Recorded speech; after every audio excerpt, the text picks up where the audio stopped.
Welcome back. You're still tuned in to News and Views on myself, Salalo Makudia. The time is 9:42 Central African Time, and we're going to be switching gears now to a very, very important story. As majority of South African families prepare for the festive season, and many more will be preparing for the start of the new school year next year, a stark reality is emerging for thousands of young learners. According to Ladles of Love, up to 12,000 preschool children are at risk of entering grade one without the basic nutrition that supports healthy brain development, concentration, and growth. Essentials for early learning and long term success. Advocates warn that this hidden crisis isn't really about supplies or school uniforms alone, but about something a bit more fundamental: the food children eat. Ladles of Love, a charity, has launched an urgent national campaign to ensure these vulnerable children and the teachers who nurture them receive daily nutritious meals before school reopens in January. And today on News and Views, we speak to Yolanda Jones, Program Director at Ladles of Love, about the scale of this challenge and what it will take to tackle it, and most importantly, how you can get involved. Yolanda, good morning. Thank you so much for joining us. Welcome to News and Views. Really appreciate you giving us the time. Hi, good morning to you. I hope you are well. I'm so sorry the audio is not great, so I can barely hear you. I'm hoping that we can fix that real quick on our side. So sorry about that. All right. I think we'll try and see how it works. Otherwise, we'll just take a quick break and see if we can reconnect. But if you can hear me, just to begin with, for our listeners, can you just briefly explain why nutrition is so critical to school readiness and why thousands of children are currently at risk of starting grade one behind, essentially, before they even set foot in the classroom?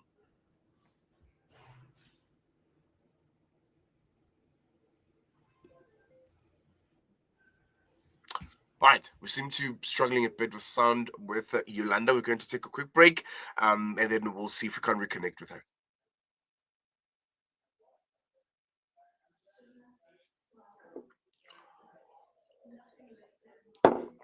Of gold inspires precious design. Platinum bursts with intricate freshness, and every pure diamond becomes more than just a girl's best friend. Voda Gold Gem Jewelers, where timeless dreams become a reality. Come to us. We tailor-make designer gold, platinum, and diamond jewelry. Trade in or remodel your old gold. Clad yourself with classy name-branded watches. We offer insurance valuation and freezer card calculation. Visit us at 534 Ridge Road, Overport, or call 031 208 9142. Voda Gold Gem Jewelers, manufacturers of fine gold and diamond jewelry. When the perfect blend of stylish decor, exquisite halal cuisine, and warm hospitality come together, it could only mean Albeit Lodge, your true home away from home. Albeit is the ideal heaven for families, business people, and tourists with its 4-star family rooms and other luxurious facilities. Conveniently situated close to Port Elizabeth Airport, the beach, and other amenities, your stay will be truly unforgettable, as you'll be taking home lasting memories of the warm hospitality, the serenity and tranquility that Albeit has to offer. For reservations, call 041 583 6415 or visit www.albeitlodge.co.za. For too many communities across Africa and the world, access to clean water remains a dream. At African Muslims Agency, we dig deep, reaching into the heart of the earth to fill the cups of those in need. Sponsor a water well for only 16,500 Rand or a borehole for 65,000 Rand in Africa or Afghanistan. With water comes food, health, education, and growth. Give water, give life with Africa Muslims Agency.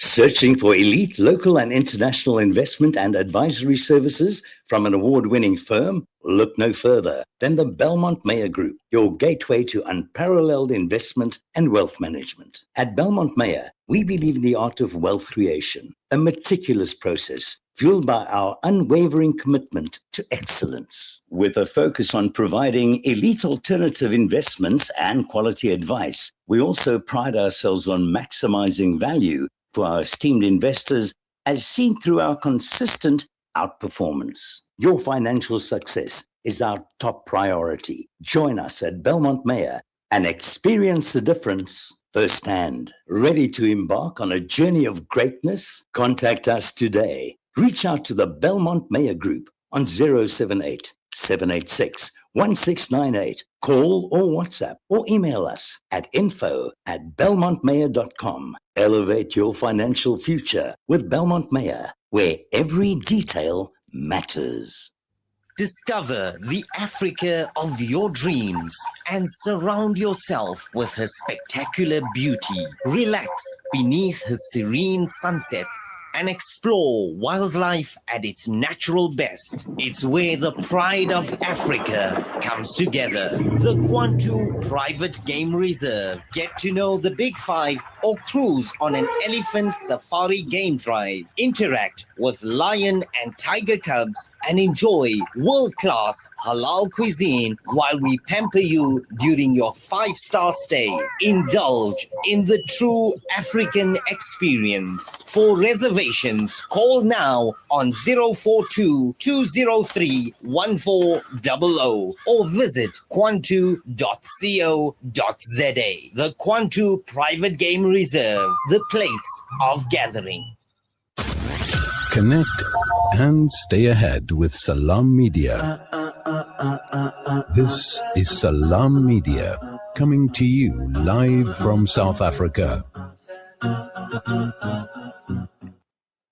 Welcome back. You're still tuned in to News and Views. And if you just joined us, we talk about early childhood nutrition and school readiness. And we're joined by Yolanda Jones, Program Director at Ladles of Love. And apologies to our listeners. We had some technical difficulties on the line earlier, but I think we might have resolved them now. Yolanda, thank you so much for your patience and for staying with us. Can you hear me clearly now? I can. Thank you so much, and thank you for being patient with us. Appreciate it. There we go. There we go. I think I'll reset to my first question. Ladles of Love has warned that approximately 12,000 children could start grade 1 next year without basic nutrition needed for learning and development. Can you just briefly explain why nutrition is so critical to school readiness and what this reality looks like for young children entering the classroom for the very, very first time?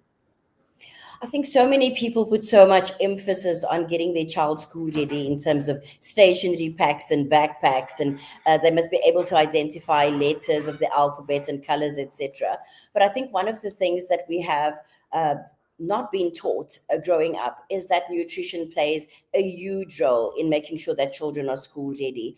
Just the ability to focus, the ability to learn, developing holistically, physically, being able to jump over a rope, being able to tie a string through a bead, what that means and how that impacts your learning. So when we look at children in our early childhood development centers, we find that they are school ready in all areas. However, physically, they are just not ready. Mentally, they're not ready. They cannot focus as they need to. And a lot of that is as a result of them not having access to proper nutrition. And I think we fail to see the huge importance of it and just how much it impacts our day-to-day activities. If I can give you an example, we've got children who are severely obese in the program, and in our communities, it's seen as cute, it's seen as healthy. But in the classroom space, the child can't jump over anything. The child is sitting aside while other children are playing. The ability to focus is limited, and then they fall asleep because they're really tired because they're overeating. And so if we look at the impacts of nutrition, it impacts children beyond just early learning years, but more so in the space between 2 and 5 years old, because this is when they're supposed to be developing and getting ready for school, but they're delayed and they are hampered, unfortunately, because of malnutrition. And I think, what was really, really concerning for me was when I was looking at just the numbers and the need that you guys are faced with. You guys... the campaign that you guys embarked on estimates that there's approximately 12,000 children in the country who need support, and this includes the 9,000 that you guys are already serving, and 3,000 more that are waiting for help. What does this figure represent in practical terms for communities, for classrooms, and how is Ladles of Love able to manage just the sheer number of this campaign? I'm sure it's a lot of work. It is a lot of work. And I have to say, the 3,000 is just the goal to get onboarded for 2026. There are lots more. Wow. We've got thousands of ECDs waiting for this kind of support, because the fact is, some of the ECDs who are registered, they are getting support from government. They get the subsidies, but they are not beholden to put the proper nutrition on a plate for the children. So they are just feeding them 2-minute noodles, nothing against 2-minute noodles. But at that age, they should be getting a balanced meal daily, if not for 3 meals of the day. They should be getting balanced meals. So when we look at the humongous need out there, the number of children who are waiting on the sidelines of society, looking at the other kids who are healthy, who are flourishing in school, and the ripple effects thereof, unfortunately, is that we perpetuate the cycle of poverty, because these kids, if they don't get the help when they need it, they are going to drop out of school because they don't have the ability to learn effectively. They're going to drop out of school, which means they can't find employment, which means the cycle of poverty is just perpetuated, one generation after the next. So we have to understand just how important this really is. And so when we look at these children who are waiting to be onboarded, we have to find the money to make sure that they can be onboarded, that they can get access to this proper nutrition. It's not just nutrition, it's training for the principals, the practitioners, the cooks. How much food is a child supposed to get? Because even if you give proper nutrition, but you give a man-sized plate to a 2-year-old, you are still not serving them as they should. So it's these kind of awarenesses that has to happen in our communities. Unfortunately, children really get big plates of food, and we are obese, we are overweight, and it affects our learning, it affects your ability to focus. Just asking someone a question of something that you taught them 20 minutes ago, they won't know the answer because they didn't focus during the lesson time. They are tired because after they eat, they sleep. It's how we taught. Culturally, this is what we've been doing for generations. And so it's literally generational learning that has to be unlearned. And so these kids are waiting for us to show them the way. Unfortunately, they are at the mercy of adults, and adults need to have the right answers. And so we do this through our ECDs, and we make sure that their principals, their teachers, and the cooks in the kitchen understand exactly how important it is for them to get the proper access, proper portion sizes, and proper balanced meals. Most definitely. And speaking of teachers, I think this was also interesting for me. Your guys' approach also includes feeding teachers as well as the children themselves. Can you take us through, why you guys chose to go that route, and what difference has that made to the learning environment? Because a focused teacher can teach a focused child. There I we think go. one of the things we forget is that even the people who are teaching at ECD level, they don't get the greatest salary. And so they are in their classroom, they are teaching these little kids, but they didn't have supper because they had to make sure that the child gets before they get. And that's just who we are as a people. We make sure that the children are sorted. And so our parents, the teachers are coming to school hungry, and they can't focus, and they can't give the full energy. They can't give the passion that they're just not being able to serve it out to the children in their senses. So we feed them to make sure that when they approach the children, they have the energy that they need for these 2-year-olds running crazy in a classroom or in a playground. We've got 30 kids in a classroom. You've seen how big our classrooms are in South Africa, and so the need for additional ECDs, it's there, but the people who are in the centers who are working there currently, they need to be supported as much. And so when we count the children, we don't just count the classroom staff, we count the cook, count the guy who works in the garden, because everyone needs to be fed. It's not just about food relief, this is food security.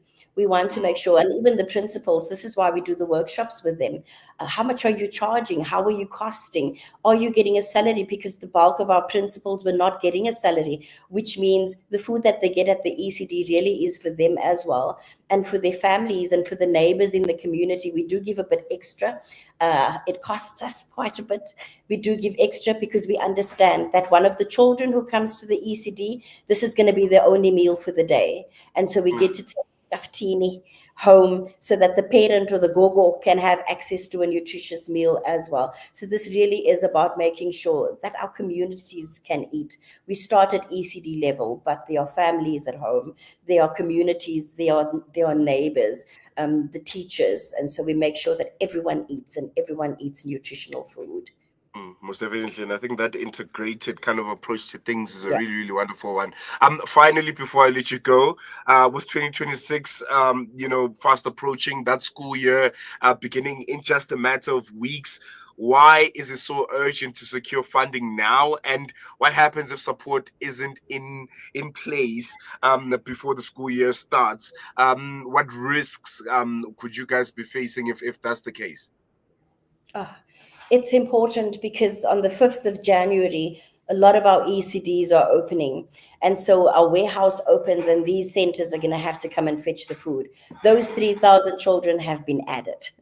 And so the money needs to come in so that we can make sure that when that procurement button is pressed later on today, before our warehouse closes on Friday, the food needs to be delivered on the 5th, so that on the 6th of January, those centers can come and collect the food. Those children have already been included. Our hearts break when we see the need out there. There are numbers who cannot be counted in just yet, and we want to count them in. We have to secure the future for these little ones.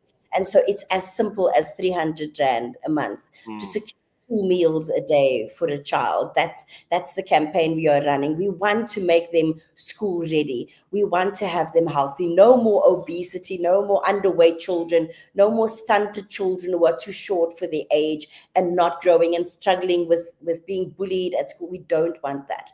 We want to cut that. We want to end it. Generationally, we want to end it. And so we have to fix it. And so the onus is on us. And if your listeners, apologies, if your listeners have the ability to come on board and to support us, 300 Rand a month. I spend that with 1 meal when I take my daughter out. And so we have the ability to bring about change. It's a choice that we can make today to make a difference in the life of another child. Ubuntu, I am because you are, is it not? And so Most we cannot definitely. a child looking out from the outskirts of society, wishing that someone would support them, because we have the ability to change their lives for good. Well, there you have it. Yolanda Jones, Program Director at Ladles of Love. Thank you so much for joining us. Really, really appreciate you giving us the time. And kudos to you and your team. You guys are doing wonderful work. Oh, thank you so much for having us. Appreciate it. There we go. We're going to take a quick break. News and views will be continuing after this.